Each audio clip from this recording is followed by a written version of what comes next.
જોઈ રહ્યા છો એનએન ન્યૂઝ. હું છું એન્કર અર્પિતા પટેલ. હવે જોઈએ અગત્યના સમાચાર.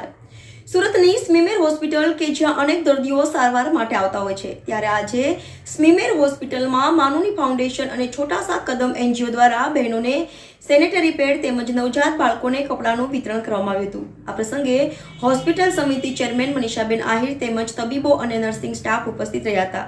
NN news Surat.